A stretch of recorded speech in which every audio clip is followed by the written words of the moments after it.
Putain, c'est vrai qu'on est mieux avec les pieds dans l'herbe, la fraîche. Ouais. Attends. Là, on va pouvoir parler franchement.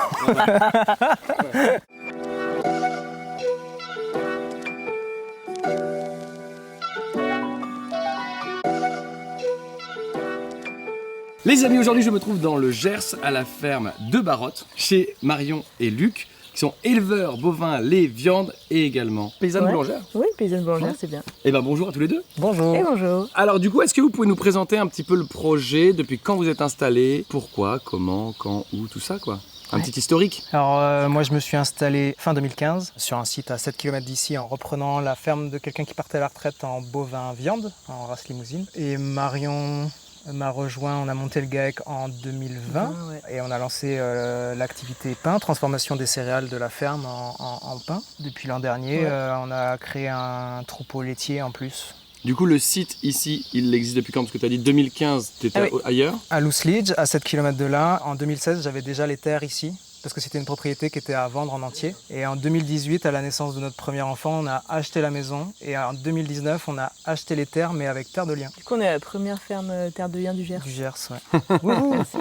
Est-ce que vous êtes issus... Non. Je n'ai pas besoin de poser la question. On est des non issus du monde agricole. Et non gersois, tous les deux. Moi, je suis de Loire-Atlantique et Marion est de région parisienne. Ouais. Ah ouais? Et vous faisiez quoi avant? Moi, j'étais salarié agricole. Ah, t'as quand même toujours bossé dans le monde agricole? Ouais, j'ai toujours choisi des exploitations bio. D'abord en maraîchage et puis après en élevage. Moi, du coup, je bossais dans le milieu associatif, plutôt asso d'éducation populaire, éducation à l'environnement, tout ça. Ok. Luc, pourquoi après avoir fait du maraîchage, t'es passé à l'élevage? Parce que pour moi, ça a été plus facile de rentrer dans le milieu agricole par le maraîchage, par le biais des saisons. Mes grands-parents étaient éleveurs laitiers en Bretagne, mais j'ai jamais eu l'occasion de rentrer dans ce milieu-là. J'avais toujours une attirance pour les vaches, mais difficile quand on n'a pas de vaches chez soi, quand ses parents ne sont pas agriculteurs. Du coup, maraîchage facile, tous les étés, il y a du boulot. Et du coup, je suis rentré en élevage par le biais de mon BPEA. Une fois que j'ai rencontré les vaches, j'ai plus arrêté. C'était coup de foudre, quoi. Ouais. Ah ouais, t'as eu coup de foudre pour les vaches? Ah oui, oui. Et du coup, t'as fait un BPEA sur le tard? Oui, enfin j'avais commencé à la fac en continuité du lycée. Au bout de 2 années de fac, je me suis rendu compte que j'étais pas fait pour rester sur une chaise. Je me suis tourné vers l'agricole et puis après 2-3 années de saison, je vais faire un BPEA. Donc en 2015, tu t'installes, tu récupères une exploite de... Après un an de contrat de parrainage de CEFI. Ouais. Ok. Un an de transmission avec l'ancien exploitant. À l'époque, c'était vache à lait? Vache allaitante, vache à viande. Du coup, petit à petit, ici, t'arrives, tu refais de la vache à viande et après, vous mettez au lait, c'est ça? En 2015, je reprends le troupeau de vaches allaitantes. Je passe tout en agriculture biologique. Je change aussi le système, je passe en veau sous la mer pour avoir comme objectif de tout vendre en local, en produits finis et en local, pas faire d'export, pas de veau maigre, rien. Qu'est-ce que ça veut dire du coup, passer en veau sous la mer? En fait, je faisais téter matin et soir pour faire des veaux gras, que ça soit vendu en boucherie ici, parce qu'autrement, en élevage allaitant, les 3/4 même 90% des élevages font du veau maigre qui part en export en Italie, en Espagne, en Grèce, en Algérie, qui part en engraissement loin et qui n'est pas consommé ici. Et moi, je voulais pas ça, je voulais être en bio et faire un produit fini qu'on mange ici. Donc ça sous-entendait d'être autonome en alimentation.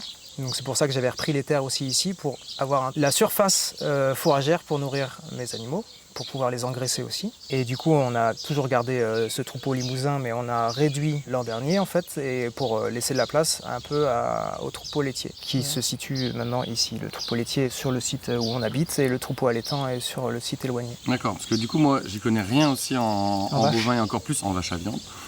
Quand tu dis le troupeau allaitant, c'est-à-dire qu'il y a un troupeau qui sert à faire de la viande. De la viande de veau, du coup, uniquement? Non. Une vache, ça fait un veau par an, dans l'idéal. Et du coup, après, c'est qu'est-ce qu'on fait de ce veau? Soit on l'engraisse en veau, sauf que la viande de veau, ça se vend pas si facilement que ça. Le plus facile, c'est de vendre de la viande rouge. Mais vendre de la viande rouge, il faut attendre... Une vache, c'est 3 ans. Un taurillon, ce qu'on mange dans la restauration collective ou dans les burgers un peu partout, c'est du jeune bovin, quoi. C'est des animaux qu'on... entre 16 et 18 mois, quoi. D'accord, quand on achète un steak haché... C'est soit de la vache de réforme laitière, soit du jeune bovin. Ouais. Mais le jeune bovin, souvent, c'est engraissé en bâtiment, ça va jamais dehors, et puis c'est à taquet de maïs et de soja, quoi. Ici, le maïs et le soja, bon, le soja, ça commence à pousser, mais le maïs, nous, on n'a pas l'irrigation, on n'a pas les terres pour, voilà, c'est un non-sens. Donc pour revenir à la compréhension de cette expression vache allaitante, là on est parti sur le veau, mais tu dis que c'est de la vache à viande aussi, donc... Elle allaite son veau. Oui. allaitantes. La vache allaitante, c'est les vaches à viande qui allaitent le veau. Et les vaches laitières, c'est les vaches qui te donnent le lait. Du coup, tu ne vends pas que le veau. Après, Non. le veau devient une vache et c'est cette vache que tu vas vendre. Potentiellement. Soit tu fais du bœuf, soit tu fais de la génisse. T'as tes mamans T'as ton troupeau mère. reproductrices, voilà, où c'est les mères qui du coup qui nourrissent leurs veaux. Et après, une fois que tu as ce troupeau de mamans, en gros, toi ce que tu vas vendre, c'est soit le veau, soit la génisse, donc c'est une vache qui n'a pas encore fait de veau, c'est comme ça qu'on appelle ça. Soit après c'est des bœufs, donc c'est des mâles mâles castrés. qui sont castrés quoi. Du coup en vache à viande, c'est ça qu'on vend et qui est issu des mamans. Après, tu peux aussi vendre, quand on dit vache de réforme, c'est les mamans qui ont arrêté de faire des veaux et que tu décides De faire partir la réformer, boucherie, quoi. donc en gros, les produits, quand on parle de vache à viande, c'est ça quoi. Soit le veau, soit la génisse, soit le bœuf, soit la vache de réforme ensuite. D'accord. Donc ce qu'on appelle du bœuf, donc c'est Un mâle castré normalement. un mâle castré, ouais. Et sauf que dans le terme générique, maintenant, ce qu'on appelle du bœuf, c'est de la vache. C'est Oui. jamais du bœuf. Le mâle castré, il y en a très très peu. Ouais. Pourquoi? Parce que c'est long, c'est coûteux, parce que c'est moins rentable et que voilà, il y a plus intérêt maintenant à faire juste de la vache de réforme. Parce qu'un bœuf, ça met 3 ans, 4 ans, 5 ans à faire quelque chose d'intéressant quoi, en muscle. Quoi. Et c'est ce que tu fais du coup, toi? Nous, là, depuis qu'on a arrêté de faire du veau sur la mer, on tâtonne un peu et on a beaucoup de bœufs en ce moment. Et on va plus vers faire du bœuf et de la génisse à l'herbe. Et la génisse, du coup, ça se commercialise sous quel nom? Bœuf. Bœuf aussi, quoi. Ouais. C'est tout bœuf partout. Ouais. quoi. Bah, c'est de la viande rouge, quoi. Quand tu vas retrouver toi en tant que consommateur, c'est du bœuf quoi. Mm. Soit du veau, soit du bœuf. Du coup, le consommateur, quand il achète de la viande, bon, il faudrait pas, mais en grande surface, C'est marqué normalement dessus. Sur les étiquettes, ils sont obligés de marquer, mais il faut vouloir regarder, il faut savoir, parce que généralement c'est marqué JB dessus. JB, si on ne sait pas ce que ça veut dire gène bovin, mais c'est pas... Voilà. Et puis qu'est-ce qu'il y a derrière gène bovin? est-ce que c'est une génisse ou est-ce que c'est un jeune bœuf? Génisse, normalement, ça doit être marqué, parce qu'avant, la génisse était mieux valorisée, parce que plus tendre, enfin, il y avait une qualité de muscle différente. Maintenant, ils s'en foutent, parce que les 3/4 des vaches, elles vont en steak haché, donc... Et toi, du coup, Marion, tu es paysanne boulangère. Ouais. C'est toi-même qui cultive les céréales? C'est moi-même non, moi je décide un peu combien il me faut de blé par an quoi, mais c'est plutôt Luc qui pour l'instant s'occupe de tout ce qui est culture. Après à terme peut-être que ça évoluera. On a eu pas mal d'enfants et du coup j'étais plutôt pas trop en état de m'occuper du tracteur, tout ça. Donc pour l'instant c'est Luc qui gère toute la partie culture et moi je fais la transfo quoi et la vente. Et du coup, il y a combien d'hectares qui sont cultivés en blé? Combien de tonnes vous récoltez et combien toi t'en transformes? C'est une bonne question. On a besoin à peu près de 8 tonnes, c'est ça? Ouais. 8 tonnes de blé par an. Pour le pain. Ouais, pour l'année, ouais. En gros, c'est ça. Après, moi, je suis installée depuis 2020. Du coup, là, on est en 2023. Donc, ça évolue aussi. Mais en gros, ouais, 8 tonnes, c'est... On passe l'année. Ouais. On passe l'année, ouais. Et vous faites du surplus que vous pouvez vendre ou vous faites juste ce qu'il faut pour la production de pain? Bah, l'objectif, c'est de tout transformer. Après, on peut vendre en farine aussi. Mais de vendre du grain, non. C'est jamais arrivé qu'on ait du surplus encore trop. C'est arrivé, mais on l'a perdu. Comment? Parce que la conservation du grain en bio, c'est délicat. Et avec les chaleurs, les très fortes chaleurs qu'on a eues l'an dernier, on a été dépassé par les charançons et du coup, on a perdu un lot de blé entier. Donc Et- les charançons qui sont des rongeurs? Non, les charançons, c'est des Les tout petits insectes. insectes. Des tout petits insectes noirs. Et là, ils vont qui- manger le grain. Et ouais. Quand on le prend pas assez tôt, en fait, après, ça fait chauffer la céréale et puis c'est perdu. Quoi. Tu as tout un truc de prévention. Il faut que ta moisson elle soit faite à une certaine température. Il faut que tu tries ton blé, que tu le ventiles bien comme il faut pour réduire la température de ton blé. En dessous d'une certaine température, les charançons ils se Ils sont- développent dormance. beaucoup moins. Mais voilà, tout ça en bio, c'est que du préventif. Tu n'as pas de curatif. Une fois que c'est parti, ben... Il faut renettoyer le grain vite, Ouais, ça, le c'est- stocker au propre et tout ça. Sauf que nous, on n'est pas une ferme céréalière, du coup, on n'est pas équipé de tout l'attirail qu'il faudrait. Et après, on a vraiment eu un gros problème de maîtrise de température l'an dernier avec la sécheresse. Les épisodes à 40, 42 degrés, on avait beau faire, ça servait pas. Enfin, on n'a pas pu maîtriser du tout. Mais bon, l'objectif du coup, c'est que on ait 8 tonnes à peu près, ça passe. Parce que du coup, en fait, nous, on stocke le blé, donc on le ramasse et après, on a tout un système de stockage. En général, quand tu fais de la grande culture, ton blé, il part à la COP et la COP, elle se gère dans les silos, ils ont des chambres froides. C'est équipé pour du stockage. Nous, on fait du stockage à la ferme, donc on a des cellules, un trieur. C'est pas le nec plus ultra parce qu'après, c'est hyper coûteux en fait. Et c'est pas du tout rentable d'investir dans une chambre froide pour mettre du blé. Non, quoi. Et est-ce que du coup ça se conserve mieux sous forme de farine? Non. Non, pas plus, parce qu'après oui. t'as tout ce qui est mythe, t'as aussi les charançons qui vont la bouffer, t'as les souris. En fait, là, on stocke le grain propre. Et après, je retrie le blé juste avant le moudre, de le passer dans le moulin. Je fais ça tous les week-ends pour avoir de la farine fraîche. On essaye de stocker la farine le moins possible pour pas la perdre aussi, quoi. Être en bio, ben voilà, ça implique tout ça, quoi. Donc tu stockes le grain et tu fais la farine à chaque fois que vous en avez besoin, t'as dit. Ouais, Vous avez un moulin? ouais, Ah, trop bien. on pourra aller le voir. Justement, est-ce qu'on n'irait pas faire un petit tour d'exploitation? Ben oui, allons-y. Donc déjà, c'est un très très joli bâtiment que vous avez. Il date de quelle année? Oula, bonne question. Je sais pas, 1700 peut-être aujourd'hui. 1700? Non, j'en sais rien. Non, la maison elle est de 1829, mais parce qu'il y a juste une plaque sur la porte, mais elle date d'avant, je pense. Donc là, nous sommes dans ton magnifique fournil, avec un enduit Et ben là, le chaud-chambre. du coup. chaud-chambre sur les murs, magnifique. Raconte-nous un petit peu comment ça se passe. Du coup, ici avant, c'était une ancienne étable entravée. Il n'y avait pas de fenêtre, il n'y avait pas de plafond, il y avait juste un plancher à. En gros, il y avait du foin dessus. Ah oui, Et, d'accord. Ça, c'est une poutre où D'origine. il y avait un ouais. plancher, quoi. Ouais, Ok. bah là tu peux voir en gros, initialement le plancher c'est un peu comme ça là. Et du coup on a tout refait, on a fait un plafond, on a mis des fenêtres. Luc il a fait le chaud-chambre, il a mis 2 mois à faire un chaud-chambre tout seul à la main, hein, comme Non. ça. Si. 2 mois pour cette pièce? Ouais. Le sol, c'est un béton classique. Ouais. Mais bon, il y était pas, tu vois, il y avait une marche, il a fallu tout péter. On est venu avec une mini pelle à l'intérieur. Enfin, c'était. Ah ouais. Oh le bordel. J'ai commencé avec un tout petit four qui était tout au bout là-bas. Et 6 mois après, Et 6 mois après, ce gros truc. ce gros truc, ouais. Une semaine après l'accouchement de la deuxième, on a installé ça. Du coup, c'est un four espagnol. Il fait 7 mètres de diamètre et 3 mètres 7 carrés. mètres de diamètre. Ouais. Est-ce que tu nous montres tout de suite le four ou est-ce que tu nous montres la totalité de la chaîne, comment Non, ça se passe? allons-y. Mais c'est juste que c'est Hein très rigolo. C'est la Non, pièce mais- maîtresse, quoi. C'est ça qu'on a envie Bah de voir. non, mais c'est un peu. Tu rentres le pain, il sort et waouh, trop beau. Alors, la chaîne, en gros, c'est derrière ce mur, il y a le stockage du grain, donc, Ouais. donc dans les cellules. Il y a également le trieur. C'est Luc qui s'en charge pour l'instant, mais en gros, il trie le grain et il va le mettre dans le moulin qui est là. Hop, donc. C'est un tout petit moulin en c'est fait. notre petit- Moi Ouais. j'imaginais un gros moulin, mais en fait on peut avoir des petits moulins juste pour faire. Et ouais, ben en fait, c'est 2 frères qui ont eu l'idée de ce truc. Ça a pris leur nom, c'est les moulins à strier, du coup, qui sont sur meule de pierre. Là, en fait, Ouais. il y a une pierre en granit qui bouge pas, et à l'intérieur, il y a une pierre aussi, mais qui tourne, donc qui est dans la boîte là. Pendant la guerre, en gros, ceux qui n'étaient pas au front, les paysans, en fait, devaient participer à l'effort de guerre et du coup fournir toute leur culture pour l'effort de guerre. Et donc, ça affamait les campagnes.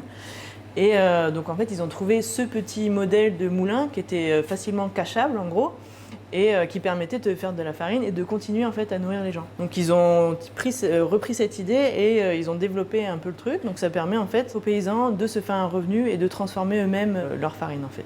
D'accord. Donc voilà, donc tu mets ça là. Donc ça passe dans le petit machin là. Voilà, elle est vide, hein, mais sinon tu remplis. Et après c'est où que ça fait. En gros, ça tombe comme ça, là. Clac, clac, clac. Ouais. Ça tourne. Et en fait, l'intérêt de la meule de pierre, c'est que ça n'a pas les gros moulins Indus. Là, ils sont des moulins à cylindres où en fait le grain passe entre 2 cylindres et ça éclate en fait le grain. Donc du coup, Ouais. tu vas perdre le germe, tu vas perdre plein de choses qui sont intéressantes. Là, l'intérêt, c'est qu'en fait, ça déroule le grain, donc tu vas garder l'enveloppe, tu vas garder le germe. Et du coup, nutritivement parlant, c'est beaucoup plus intéressant. Donc le grain tombe au milieu, se fait dérouler et devient de la farine. Et ça passe, farine, son, tout. Ça passe par ce petit tuyau. Donc là, je viens d'ouvrir la bluterie. Tout passe là et ça passe à travers du tamis qui, en fait, quand c'est en fonctionnement, qui tourne. Et en fait, qui fait tomber la farine dans le fond de la bluterie, de cette grande caisse en bois là. D'accord. À la sortie, en fait, tu retrouves ce dont tu n'as pas besoin. Parce que là, moi, en gros, j'ai un tamis qui me permet de faire de la T90, c'est de la farine semi-complète. Et en gros, là, j'ai ces 2 petits bidons là qui récupèrent. Hop, tu vois, tu as le son qui va tomber là-dedans. Et là, il y a le constructeur deuxième du fil. moulin qui m'a mis un deuxième petit tamis pour en fait récupérer le petit son. Si jamais je veux faire de la farine complète, je mélange ma farine demi-complète avec ce petit son et ça me fait de la farine complète. D'accord. Et voilà. Donc qu'on comprenne bien, t'as un premier filtre, ça fait tomber ta farine T90 Ouais, qui est en dessous. Tu la vois là, tu vois. Voilà, tout à fait. Les trucs qui sont trop gros restent dedans, Ouais. mais comme c'est légèrement en pente, ça Ouais. va finir par arriver là. Exactement. Mais là-dessus, tu as un autre tamis qui fait que tu as ton Ouais. petit son qui tombe dans le pot bleu et Ouais. le gros son Dans le pot rouge. dans le pot rouge. Et ouais, parce que tu vois, si je voulais faire de la complète, en gros, il aurait fallu avoir un autre tamis, sauf que ça coûte 300 balles ce truc. Ouais. Alors qu'en fait, si je mélange juste un peu de mon pot bleu à ce que j'ai à l'intérieur, eh ben, ça me fait de la farine complète. Plutôt D'accord. que d'avoir un tamis supplémentaire, quoi. D'accord. Malin. Est-ce que vous voulez le voir en fonctionnement? Ah bah grave. Allez, faut que je le branche alors. Ça fait beaucoup de bruit, hein. Ouais. Bon, Ouais. bah, Du coup, c'était bien de l'expliquer. d'expliquer sans le fonctionnement. Oui.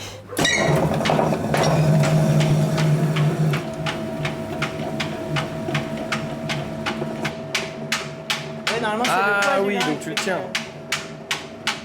Ok. Et là, et même on voit même là que ça fonctionne ici aussi. Hein. Ouais.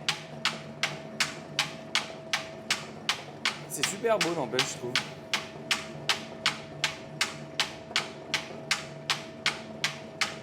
Incroyable. Et moi, après, ben, en gros, je mets ça là. Oups, j'ai ma super pelle à farine. Et je me sers et puis voilà quoi. Tout simplement. Ok, donc là après, t'as ta farine. Donc j'ai ma farine. Au préalable, j'ai préparé ma super feuille de fournée pour savoir exactement ce qu'il faut que je fasse, combien je dois mettre de farine, combien je dois mettre d'eau, combien je dois mettre de sel, de levain, etc. Une fois que j'ai tout pesé avec mes super balances, du coup j'ai ce pétrin. Donc je mets tous mes ingrédients. Donc pour faire du pain, il faut donc de la farine, de l'eau, du sel et du levain pour faire un pain nature. Donc le vin, je le prépare la veille. Donc je mets tout ça là-dedans, pof. Ça tourne tout seul. Et ensuite, je débaque sur cette grande table là qui s'appelle un tour de boulanger, ou de boulangère en l'occurrence. Donc là, c'est une grosse pâte. Et ensuite, l'étape suivante, c'est de la diviser, du coup en pâtons qui vont correspondre au poids des pains par la suite, quoi, que je veux faire. Donc je la divise, je la boule pour retendre le réseau de gluten. Parce qu'en gros, quand elle est en masse, il y a un réseau de gluten qui se crée. Et quand on divise, du coup, on casse ce réseau de gluten. Donc le boulage permet de retendre un peu ce réseau-là et de Structurer quelque part ton pain. Ouais, de restructurer, oui, effectivement, le réseau de gluten.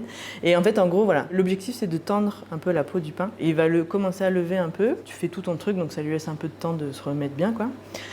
Et ensuite, tu as la période du façonnage où là, tu vas vraiment lui donner sa forme finale. Donc, soit une boule si tu veux faire une boule, soit un truc un peu long si tu veux faire un bâtard. Bon, en fait, ce que tu veux, quoi. Une fois que j'ai boulé, façonné, je mets mon pain soit sur des couches, en lin ou en coton. Et du coup, le pain va continuer de lever là-dedans. Donc, ce meuble s'appelle une parisienne. Donc, c'est très bien pour moi qui suis ancienne parisienne. Et donc, ça et ça. Et ou alors, sinon, je mets en moule. Par exemple, je fais du petit épeautre, c'est une farine qui a du gluten mais très peu. Du coup, ça ne tiendrait pas en fait en couche. Donc je le mets en moule pour que ça fasse un pain.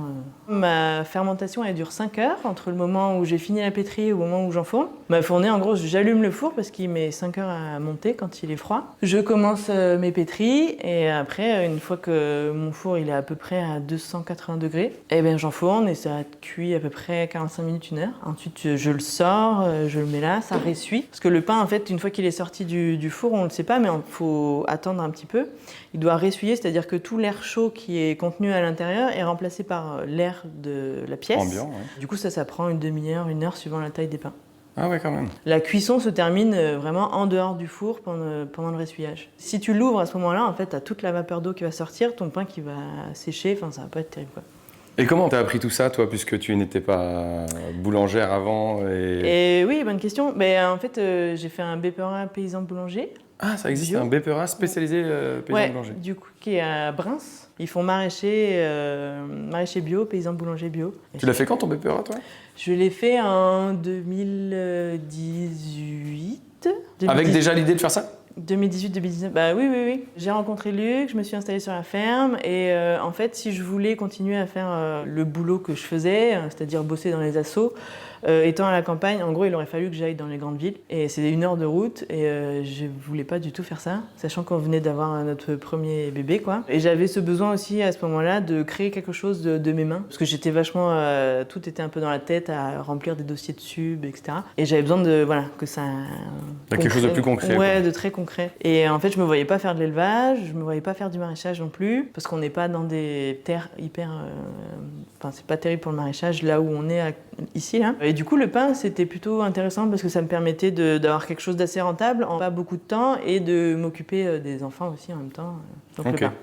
Et du coup, j'imagine que tout le monde a envie de voir ce qui se passe dans ce four. Donc c'est un four qui est alimenté au bois. Ouais. Donc là, vous avez Le foyer, donc le bois se met là, on a du super bois là. Le bois aussi, vous êtes autonome? Non, on est autonome pour notre chauffage à nous. En fait, on a une tonnellerie qui est pas loin, parce qu'en fait, ici, ils font de l'Armagnac. Donc, il y a la tonnellerie de l'Adour. Et en fait, pour faire des tonneaux, ils ont besoin d'un bois qui est assez spécial, c'est du chêne hyper sec. Et ils le coupent un tout petit bout. Enfin, nous, on récupère en fait les chutes de la tonnellerie. Et c'est du bois qui est juste trop bien pour moi, parce qu'il est en petits tronçons. Et ça flambe super bien, parce que j'ai pas forcément besoin de beaucoup de calories, j'ai besoin de beaucoup de flammes en fait. Bon, le chêne, ça amène de la calorie, et enfin bref, il est très très bien pour... Du coup, les gens qui achètent du pain ici peuvent se la péter et dire oui, nous on achète du pain à cuisson au feu de bois de tonnellerie. Nous. Oui, c'est un peu ça. Mais par contre, voilà, donc c'est un four qui est alimenté au bois. Je peux pas dire que c'est, par exemple, mon pain, je peux pas dire que c'est un pain qui est cuit au feu de bois, parce que c'est un four qu'on dit qu'on appelle ça la chauffe indirecte. C'est-à-dire que la flamme n'a pas touché en fait l'endroit où le pain est cuit. Donc on ne peut pas dire que c'est un pain cuit au feu de bois. Les pains cuits au feu de bois, c'est les fours où on fait le feu à l'intérieur. Comme dans les fours à pizza, quoi. Ouais, c'est ça. Ou les fours à gueulard, où en gros on a le foyer qui est juste en dessous et on a une pièce en métal, une sorte de cheminée, qui va balancer la flamme dans la sole et du coup il faut manœuvrer ce gueulard là. Et ça peut être appellation cuit feu de bois au feu de bois et moi non. Donc c'est un four alimenté au bois. D'accord. Du coup, hop, ça part là-dedans, Ouais, comme une cheminée, quoi. Hein, mais c'est une cheminée. C'est une cheminée, en fait. Mais oui, c'est un foyer. Là-haut, c'est ouvert, pourquoi pour... Ben parce qu'en fait, tu as plusieurs tuyaux. Au fond du foyer, tu as un tuyau qui monte et qui va faire le tour du four et qui va ensuite partir par là, par en haut, du coup. Donc ça, c'est les trappes de ramonage. Et après, tu as la même chose, le même circuit en dessous. Parce qu'en fait, le principe, c'est que tu as une chambre de cuisson qui est cylindrique, là. Et en fait, le pain va être cuit par la chaleur émise par les fumées, en fait, qui vont chauffer indirectement, du coup, le four, en passant tout au-dessus et autour. Du coup, tu as 8 tonnes de sable en dessous, là, pour faire masse thermique. Ah ouais. Tu as 30 cm là, d'isolant juste derrière ça. Et donc, à l'intérieur, comment ça se passe? Hop, tu vois, j'ai fait le pain mardi, et si tu veux mettre ta main, c'est encore chaud, quoi. Ah ouais. C'est fou. Waouh, comme c'est grand à l'intérieur. Et oui. Ah, et en plus, ça tourne. Du coup, c'est une seule tournante, on appelle ça. Et c'est génial, il est trop cool. Excellent. Un des problèmes quand tu enfournes, c'est qu'en fait, quand il n'y a pas de seule tournante, donc dans la plupart des fours, c'est que les pains que tu mets au fond, en premier, c'est les derniers que tu vas sortir. Ouais. Donc si tu te chies un petit peu sur le plaçage de tes pains, eh ben, le risque c'est que tes pains que tu as mis en premier en fait, soient cramés, quoi. Évidemment. Avant que ceux que tu as mis en dernier aient eu le temps de cuire. Donc c'est un peu tendu. Là, j'enfourne, je sors. C'est un peu le grand luxe. J'adore ce four. Il est trop bien. Et ce four, ça coûte combien? Neuf, je sais pas trop, ça dépend de la taille. Mais là, on a eu beaucoup de chance. En fait, c'est qu'il y a une boulangère qui est à 10 km d'ici, qui prenait sa retraite et qui avait cet énorme four chez elle. Et du coup, elle nous l'a vendu. Elle nous l'a pas vendu très cher. Et après, la boîte qui les construit, en gros, ils font une prestation de démontage-remontage. Ils te changent quelques pièces. Donc en fait, ce four, il date de 1990. Donc il a 30 ans. Il avait 30 ans quand je l'ai acheté. On s'attendait à ce qu'il y ait plein de pièces qui soient pourrables, machin, parce que c'est de la fonte à l'intérieur. Et en fait, il n'y a rien qui a bougé, quoi. C'est fou. Et du coup, d'occasion, combien ça coûte alors? Du coup, elle nous l'a vendu 1500. Et après, on avait 12 000 de prestat de montage-démontage. Ah ouais. Après, je crois que c'est peut-être 40 000 neuf. Ouais, bon, 12 000 la presta, c'est fou. Ouais, il y a un mec qui est venu pendant une semaine, un ouvrier, plus après, t'avais des... Enfin, c'est rien, hein, franchement. Ah ouais, d'accord. Sachant que c'est 40 000 neuf. Ouais. Oui, justement, c'est ça qui vaut, c'est 40 000 neuf. Et la boulangère, elle te l'a revendu que 1500. Et oui, mais après, c'était plutôt pour la débarrasser parce qu'elle en avait pas grand-chose à faire, quoi. Mais du coup, heureusement que la boîte, elle s'est occupée du... Ah c'est un peu... On a d'abord contacté la boîte, ils nous ont dit on peut faire ça. Ah ouais, ok, bon, on va acheter. Excellent. Et du coup, tu fais ça tous les combien de temps? Avant, je faisais 2 fournées par semaine, mais depuis l'arrivée du dernier enfant, j'ai dû réduire, et donc là, je fais que le mardi. Du coup, je fais une énorme fournée, je remplis le four, là, je peux mettre 80 kilos dedans. Et même des fois, il faut que j'en fasse un deuxième. C'est-à-dire, je remplis un four, je sors et j'en remets du pain dedans. L'objectif, c'est de tout concentrer là sur le mardi, jusqu'à ce que les enfants soient plus grands et que je puisse en faire un peu plus. Ouais. Bah après, l'idée, c'est pas forcément d'en faire plus, parce qu'on est plutôt sur un bassin de production que sur un bassin de consommation. Du coup, les consommateurs sont pas trop là, quoi. Donc, si j'en fais plus, après, je sais pas trop où le vendre. Il faut partir loin et ça vaut pas forcément le coup, en fait. À Toulouse, ils étaient intéressés, les Biocoop à Toulouse, quand Luc il livrait de la viande là-bas. Mais en fait, on s'est rendu compte que le surplus de pain qu'on faisait, par rapport au temps passé à le faire, à le livrer, le carburant, tout ça, en fait, tout ce surplus, en fait, on le bouffait dans le temps, tu vois, le temps de trajet, le temps de livraison. Et donc ça valait pas le coup en fait. Mieux valait faire un peu moins et bien vendre ici que de partir à un Pétoche-Neuf, quoi. Et puis de toute façon, ça m'intéressait pas de partir très loin. Enfin, il y a d'autres gens qui sont plus près de Toulouse et ça, au pire, d'autres gens s'installent, c'est très bien. Plus il y a de monde qui fait des trucs, c'est cool. On est d'accord. Et donc du coup là, t'arrives à passer toute ta fournée du mardi ici. Ouais, du coup, il y a tout ici. Non, alors il y a une partie qui est donc en vente à la ferme. Donc il y a des gens le mardi soir qui viennent. On essaie de faire un petit marché de producteurs avec d'autres gens du coin. Donc il y a Lucie qui vend des œufs, il y a Charlotte qui vend du fromage. Normalement, il y a Samuel cet été qui vend des légumes. On a aussi du miel de Anne. Donc tout est dans un rayon de 5 km, donc c'est très très chouette. Donc ça c'est une partie, donc c'est les plus habitués, ils viennent là, ils commandent et ils viennent. Et ensuite le mercredi matin, il y a le marché à Marciac, qui est un village qui est à 13 km en gros, on vend là. Et aussi maintenant j'ai une épicerie aussi à Plaisance, un village qui est un peu plus loin, qui me prend aussi le mardi soir. Multi-point de vente, tout va bien. Ouais, c'est cool. De toute façon, enfin là on a des enfants, alors on peut pas trop en faire. J'ai essayé et ça marche pas. Ouais. Est-ce que ça te rend heureuse de faire ça? Eh ben ouais, c'est cool, j'aime nourrir les gens. Non, mais puis j'adore aussi vendre en direct, parce que du coup, tu as vraiment le retour. En fait, tu vois, on parlait au tout début là, de faire quelque chose de concret. Ben, là, je suis vraiment... tu peux pas être plus concret, quoi. Les gens, en plus, le pain, c'est un peu genre... Enfin, pour certaines personnes, c'est voilà, il faut que ce soit bon. C'est le truc qui fait partie de leur alimentation tous les jours, le matin, le midi, le soir. Et voilà, avoir un retour que des gens ils le trouvent super bon, que même des diabétiques, et c'est le seul pain que je peux manger parce qu'il est au levain. Là. Enfin, j'ai vraiment l'impression de servir à quelque chose, c'est cool quoi. C'est hyper enrichissant, c'est trop très bien. chouette. Et du coup, pour passer à Luc, on aimerait bien savoir ce que tu fais des petits déchets qui tombent là. Le son. Qu'est-ce qui se passe avec ce qu'il y a ici? Eh ben, le son, en fait, les vaches adorent ça. Ça peut faire partie de la ration, c'est top, quoi. Et du coup, nous, ça nous va complètement parce que, en gros, mes déchets à moi lui servent de produits à lui et ses déchets à lui me servent de produits à moi. C'est-à-dire que... C'est quoi ces déchets à lui? C'est le fumier des vaches sert pour fumer le blé. Okay. Voilà, la boucle est bouclée. Du coup, on va aller voir Luc pour qu'il nous explique. Eh bien oui, allez voir les vaches. Ça partait à lui. Merci Marion. Salut. Alors où est-ce qu'on va? Chercher les vaches? Chercher les vaches pieds nus? Pieds dans la bouse? Allez, soyons fous. Mais j'en profite parce qu'il y a une culture à toi juste à côté. Ouais. Qu'est-ce que c'est?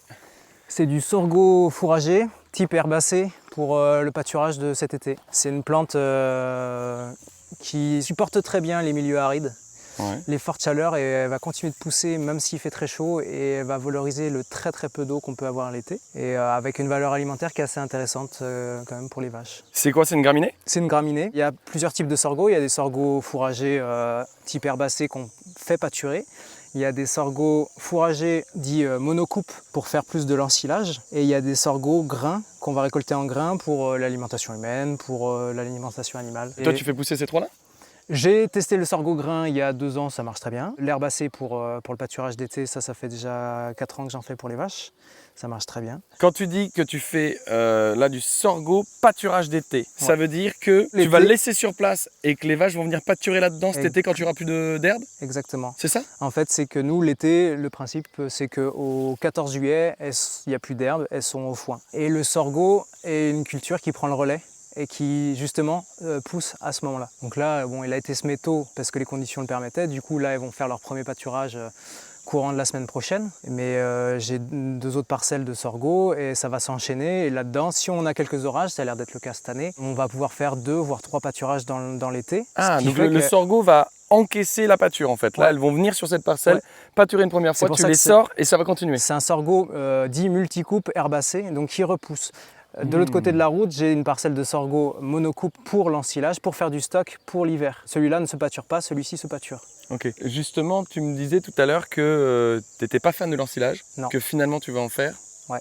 Pourquoi t'es pas fan? Pourquoi tu vas en faire? Pourquoi je suis pas fan? D'abord parce que c'est un fourrage fermenté et que c'est pas un truc qui m'éclate trop. Et Pourquoi ça t'éclate pas trop? bon, l'incidence sur les vaches, on la connaît, c'est pas forcément le meilleur truc qui soit pour la santé de l'animal. Et après, en ce moment, on parle d'émissions de méthane et on accuse les vaches de tous les maux.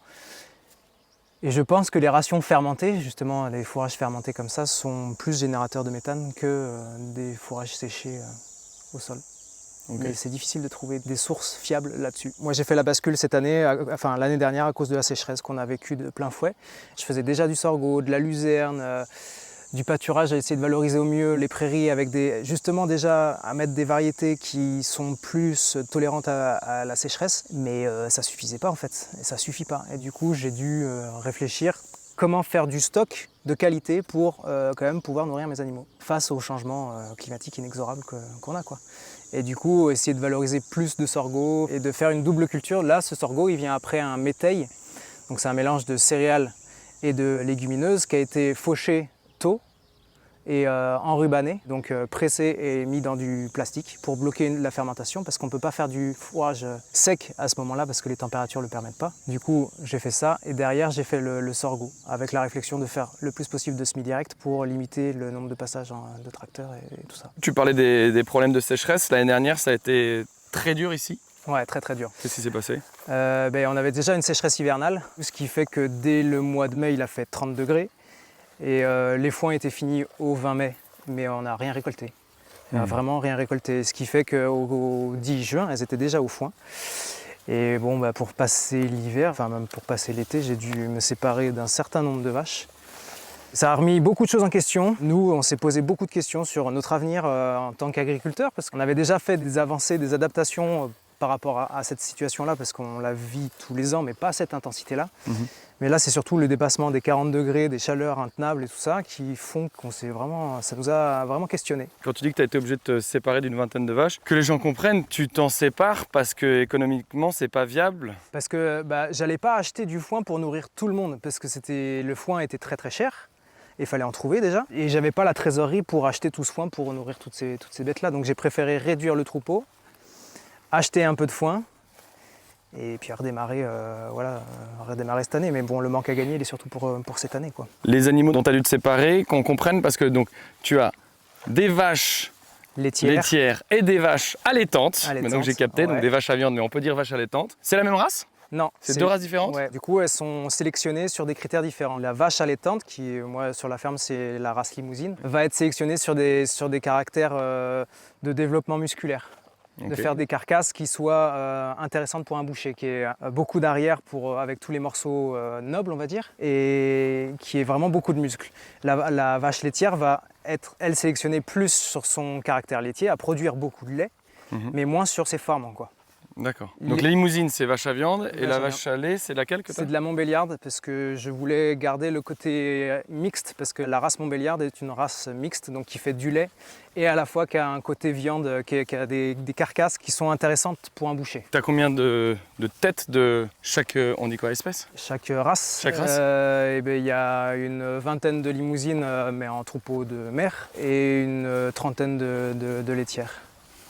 Ah oui, donc c'est vraiment une petite exploitation, quoi. Ouais, là on a réduit, on était presque à 60 limousines l'an dernier, on a fortement réduit. Mais après, vu qu'on passe sur des cycles plus longs, donc là j'ai des bœufs et des génisses, il y a 35 bœufs et génisses de tout âge, donc ça fait aussi beaucoup de monde à nourrir.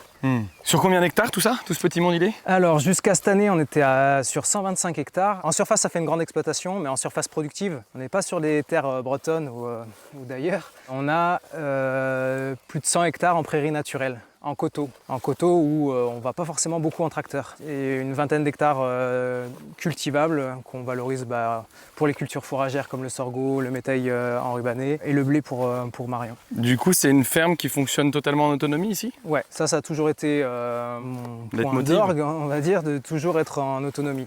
Le seul truc qu'on se permet d'acheter ces derniers temps, C'est du son à un copain qui est paysan boulanger pas très loin de chez nous, enfin qui est à 15 km de chez nous, quoi. Parce que là, le son qu'on récupère de la boulangerie ici, meunerie, c'est pas suffisant. Non, ça suffit pas. On n'en passe pas assez. L'hiver, quand on commence à donner du son, ça va assez vite. On approche des petites vaches. Du coup, toi, tu fais ta traite une fois par jour.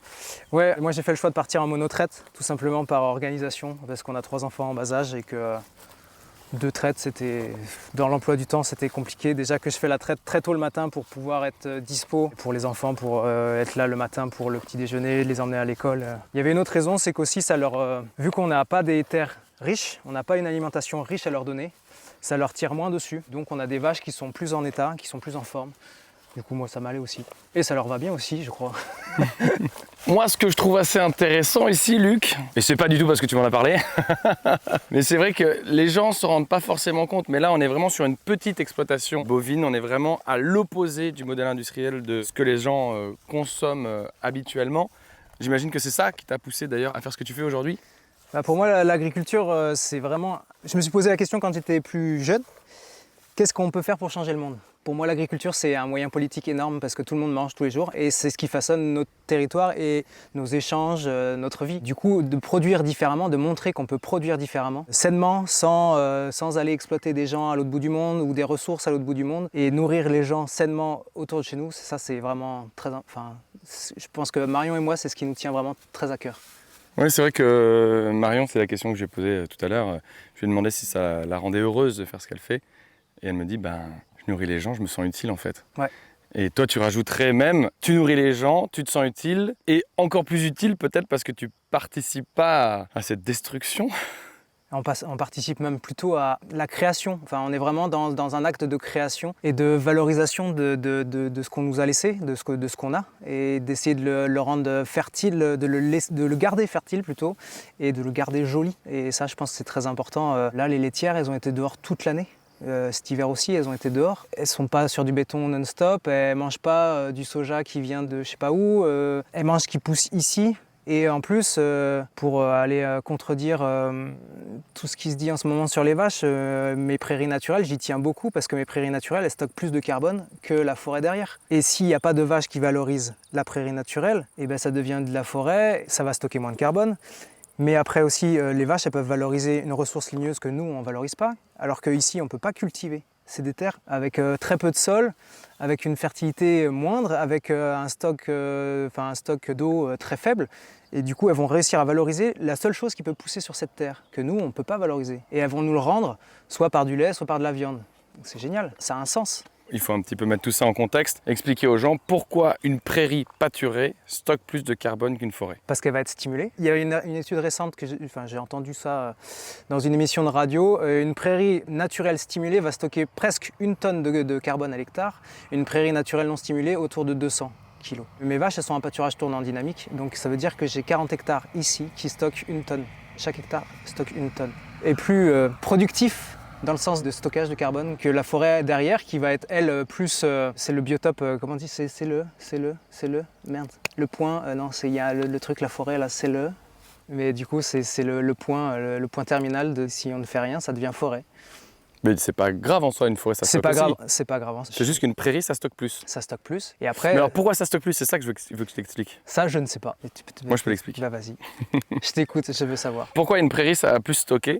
C'est parce qu'en fait, l'herbe pousse. Pour que l'herbe pousse, elle prend du CO2, elle crache de l'oxygène et le C du CO2 devient le squelette en fait de la plante. Et le truc c'est que comme la vache va venir comme une petite tondeuse manger ce carbone, et bien après, la prairie elle va pouvoir repousser et à nouveau stocker du carbone. Et c'est en fait en la fauchant de plus en plus, mais sans laisser l'herbe au sol, puisque ce carbone qui est dans l'herbe, après, il va venir faire le squelette de la vache elle-même. En fait, c'est comme ça que ça fait le cycle du carbone, et comme ça peut le faire plusieurs fois, ça stocke effectivement pas mal de carbone, contrairement à une forêt qui, elle, ne bouge pas, puisque dès qu'une carbone de l'atmosphère est stocké, par exemple dans les feuilles tombent au sol, et ce carbone, eh ben, il est relibéré dans l'atmosphère. Pas mal? Nickel. Ma prairie a été dégradée l'an dernier à cause de la sécheresse. J'ai fait un sursemis au printemps de légumineuses qui se développent elles aussi en terrain séchant. Donc là, tu as du lotier qui ressort. Et c'est une légumineuse qui pousse même quand il fait chaud. Donc c'est pour essayer de Ça s'appelle le lotier? Le lotier corniculé, ouais. Ça fait des petites fleurs jaunes. l'été. Parce que du coup là c'est une prairie semée ici. Moi je l'ai repris en prairie naturelle et je pense que ça doit faire 30 ans que c'est en prairie naturelle. Là ça s'est vraiment abîmé avec l'été dernier et du coup les ressemer avec des espèces intéressantes et nutritives aussi pour les vaches, c'est pas mal quoi. J'avoue que depuis que je suis arrivé tu me parles beaucoup du réchauffement climatique, de la sécheresse, c'est quelque chose qui t'inquiète vraiment beaucoup ici? Qui nous impacte en fait, ça nous inquiète. C'est que en fait, chaque changement, là l'année dernière on n'avait pas du tout d'eau et des fortes températures, donc pas du tout d'herbe, rien ne poussait. Cette année on a des orages gigantesques depuis un mois, donc c'est plutôt l'inverse. Il n'y a plus rien qui, enfin à part l'herbe, les cultures elles sont vraiment en très mauvais état, donc on le subit de plein fouet et encore, je pense qu'à notre échelle c'est minime. Je pense qu'il y a des pays où c'est gigantesque l'impact. Mais ouais, ça pose question sur l'avenir de ce qu'on fait et sur la sérénité, parce qu'on a beau s'adapter, on n'est pas à l'abri d'aléas climatiques violents, quoi, qui mettent tout en péril. Et justement par rapport aux aléas climatiques, donc là c'est de l'ensilage là? Ouais, c'est de l'enrubané, c'est un ensilage mais plus sec, un peu moins fermenté. Pour que ça fasse moins de proutes, moins de routes. Ouais, c'est ça. Mais le problème, moi j'aime pas ça et je voulais pas en faire parce que ça consomme du plastique. Ça consomme du plastique, mais là tu es obligé parce qu'en fait tu fais des réserves au cas où... Ouais, ça se fait aussi en boîte individuelle, ça consomme 2 fois plus de plastique. Et je me suis autorisé à le faire parce que j'ai trouvé des gens qui le faisaient en boudin comme ça et ça consomme 2 fois moins de plastique. Et comment ils ont fait d'ailleurs? Il y a une machine comme ça et en fait il faut que moi avec le tracteur j'enquille les bottes dans la machine. Ah oui d'accord, tu fais la Et botte, ça avance. en fait tu as mis toutes tes bottes de paille les unes à côté des autres et on te les a embiernées quoi. Ouais. Sacrée machine. Eh bien c'est surprenant. Ouais. L'autre troupeau donc à viande, tu vas les voir tous les combien de temps? Tous les jours.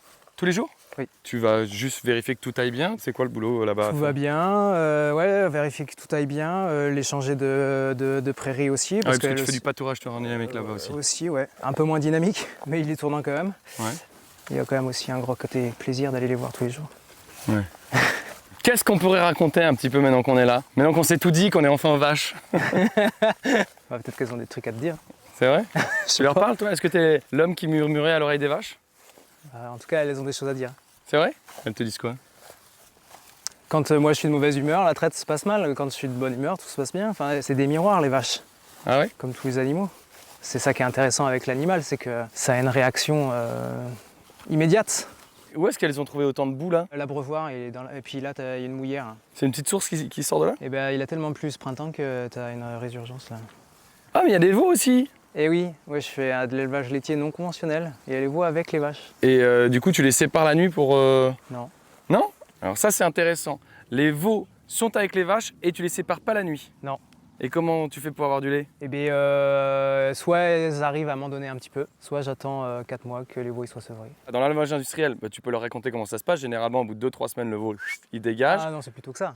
Plutôt que 2-3 semaines?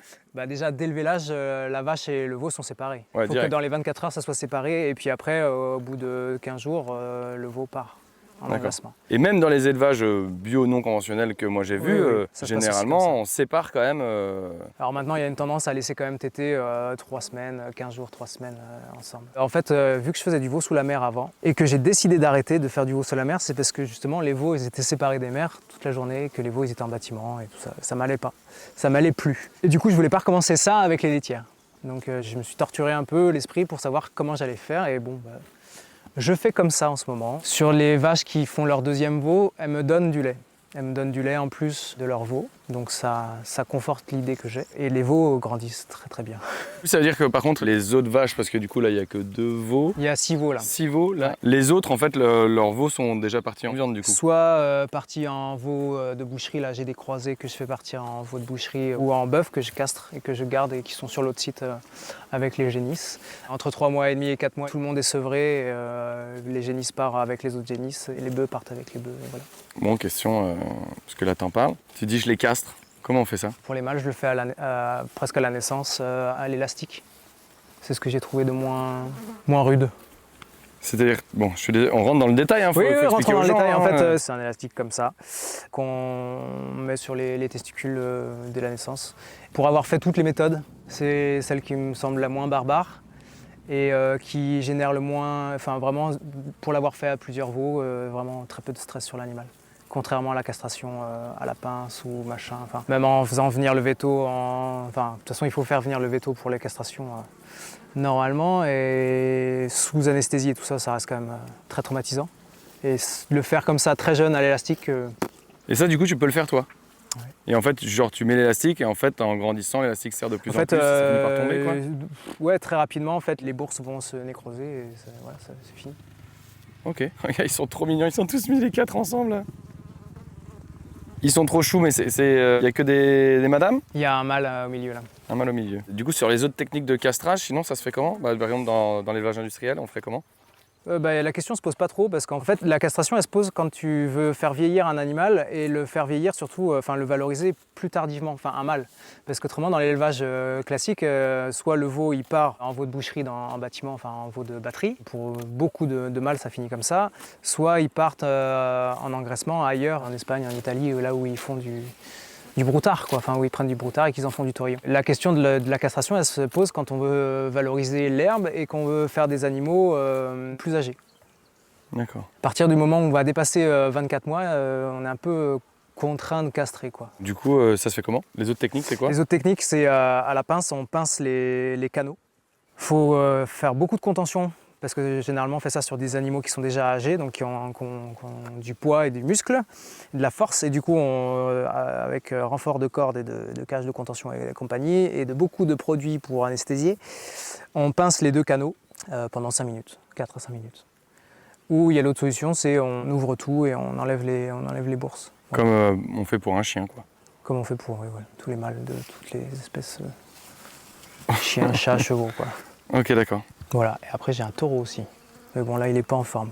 C'est le gros monsieur qui est là-bas tout seul? Le gros monsieur qui est là-bas tout seul, mais il s'est démis l'épaule l'autre jour et du coup là il est pas... Comment il a fait? Et bien ils étaient dans une parcelle en pente et je pense qu'il a essayé de saillir une vache en même temps ou il a glissé, je ne sais pas, mais il y a un ostéo qui doit passer la semaine prochaine pour essayer de lui remettre. Et le taureau, il est pas agressif, il est cool? Il passe en salle de traite. Comment ça? Il passe sur le quai de traite avec les vaches. Mais il attend, quoi. Il est là avec elle et il bouge pas. Ah ouais? Oui, oui. C'est juste pour le fun, ça n'a pas d'intérêt. Dans beaucoup d'élevages, il n'est pas dans le troupeau, mais moi c'est parce que la place d'un taureau c'est dans le troupeau, alors du coup il fait tout ce que les vaches font. Les vaches elles vont à la traite, il va à la traite. Alors, du coup, autre question, ça veut dire que là, les saillies sont naturelles chez toi? Ouais, il n'y a pas d'insémination. Ouais. Ah, ça aussi, c'est différent, tu vois. C'est tous ces trucs-là qu'il faut expliquer sur ta ferme, tu vois. C'est tout à l'opposé. Mais ouais, mais... Tu prends le truc, tu fais l'opposé. Ouais, c'est ça, en fait. Expliquons ça aussi aux gens. Normalement, pour avoir du lait, il faut un veau. Et pour avoir un veau, dans la majorité des cas, il y a un inséminateur qui vient mettre une seringue là-bas dans le fond, quoi. Hein. Exact, mettre des petites paillettes, voilà. Comme on appelle ça. Ouais. Et donc toi, tu fais ça de manière naturelle? Ouais, moi j'ai choisi de partir avec des taureaux. Ouais. Faire une saillie naturelle. Voilà, là j'ai un taureau limousin, j'avais un taureau montbéliard jusqu'au mois de février-mars, mais qui est parti un peu précipitamment parce qu'il était devenu un peu bête. Donc j'ai repris mon pépère limousin qui est tranquille. Comme ça, je sais d'où mon taureau vient. Parce que l'insémination, c'est intéressant pour des caractères génétiques. Si on veut vraiment faire de la génétique avec des vaches qui font 10 000 litres de lait, 12 000 litres de lait par an, qui font... Voilà, ça c'est intéressant pour ça. Mais il ne faut vraiment pas se poser la question de ce que vit un taureau d'insémination. C'est-à-dire qu'il vit très très peu longtemps, dans des conditions assez horribles. Alors que moi, mon taureau, il va peut-être pas faire que les vaches vont faire des millions de litres, mais il vit au grand air et il véhicule aussi une énergie de vie différente. Enfin, vraiment une énergie de vie, pas une énergie de mort. Ça, c'est important aussi, donc créer la vie. Voilà, il y a la technicité, c'est intéressant sur certains points, et après, il y a aussi ce qu'on vit. Et ce qu'on fait vivre aux animaux, qui est aussi, je pense, qui se retrouve dans tout ce qu'on mange et dans tout ce qu'on fait derrière. Ok. Et justement, tu parles des vaches très productives qui vont faire 10-12 000 litres de lait par an. Les tiennes, elles vont faire combien? L'objectif, c'est qu'elles fassent 4 500 litres par an. Donc ce que fait une vache... normalement. Ouais, normalement. Quoi. Ce qu'on peut espérer avec une vache qui mange de l'herbe. Ouais, en fait, sachant que tout ton parcours, tous tes choix d'itinéraire technique, c'est vraiment guidé par ton éthique, en fait. Ouais, par ce qui me touche.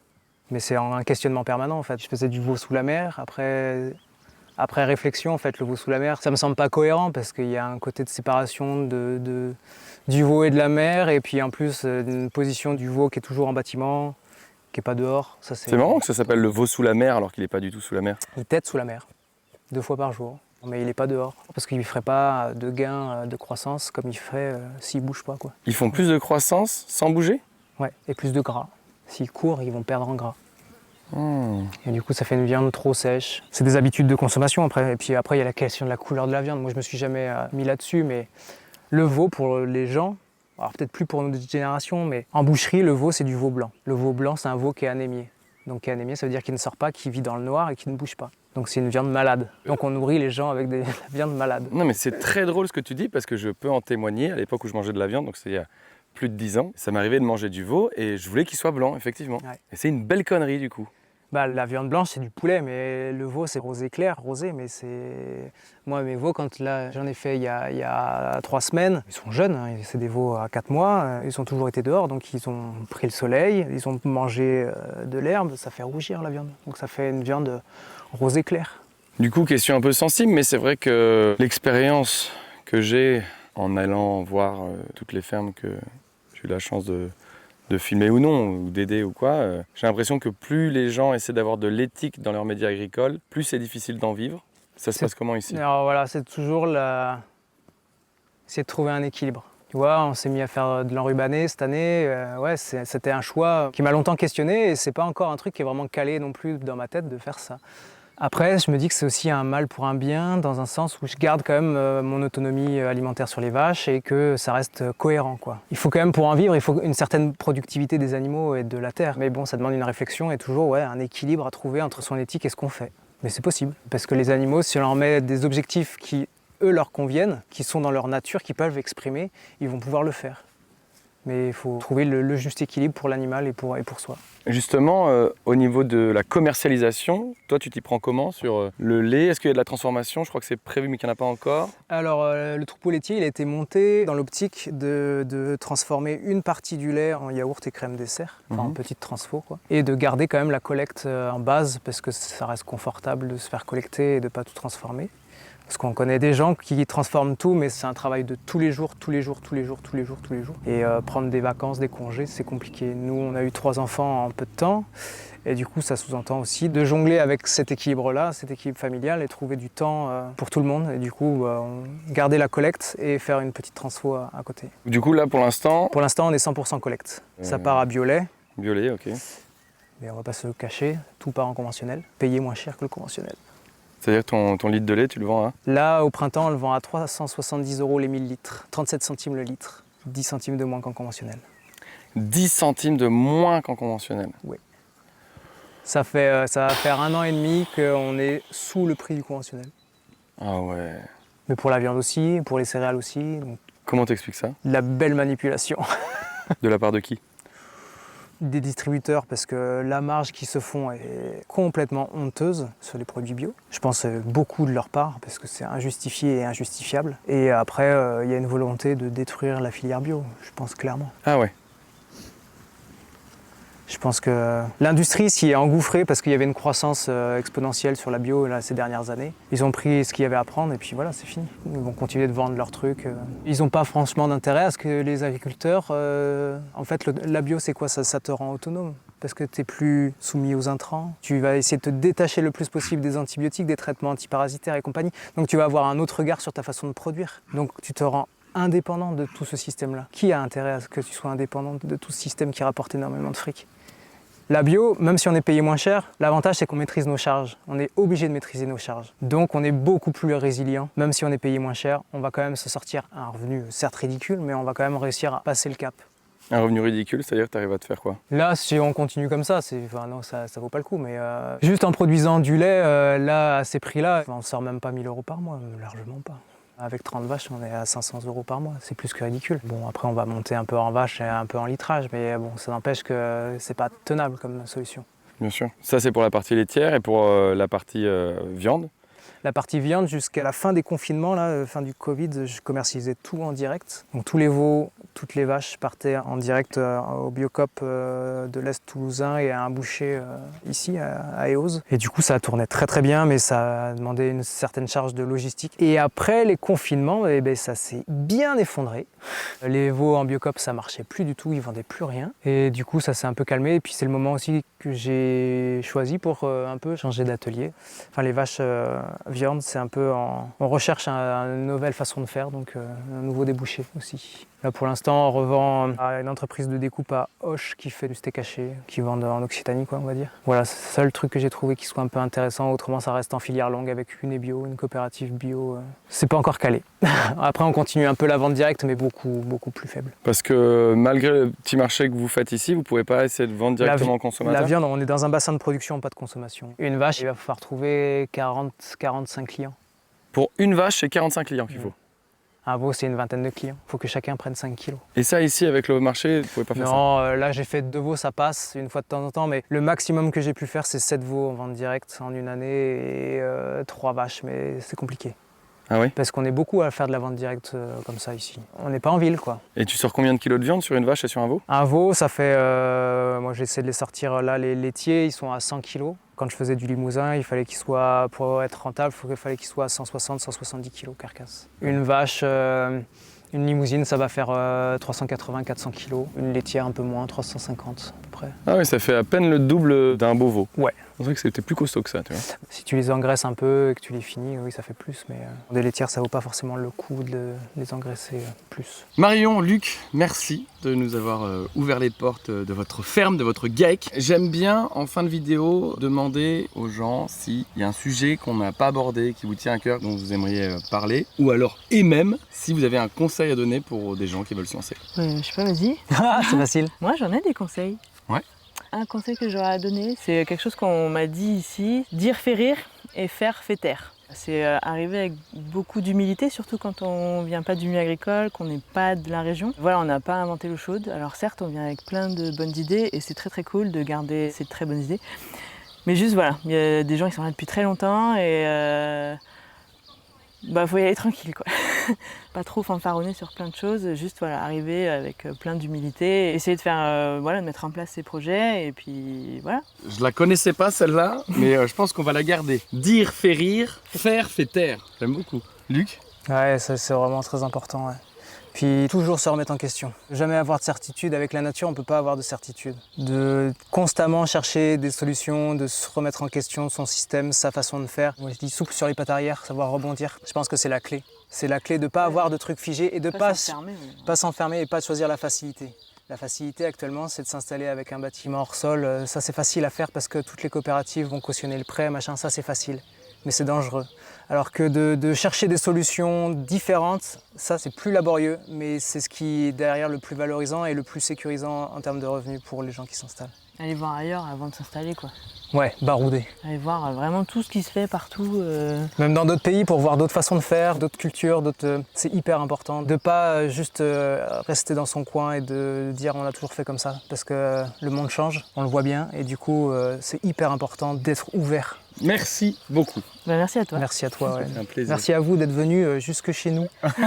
C'est chouette, ouais. Merci le Farm Tour du coup. Le bus Oui. qui est là-bas. On est au mois de juin. Bientôt, je vais jouer mon spectacle dans 1 heure, je pense. J'espère que cette vidéo t'a plu. Si tu veux venir me voir en spectacle, comme tu le vois, je suis en tournée un peu partout. J'espère qu'il y a une date pas trop loin de chez toi. Comme d'habitude, pense à t'abonner, à mettre un like et à activer la cloche. Et s'il y a des agricultrices et des agriculteurs qui ont regardé la vidéo jusqu'ici, merci pour ce que vous faites. Évidemment, on vous soutient dans la lutte. On est ensemble. Des bisous, à très vite. Ciao!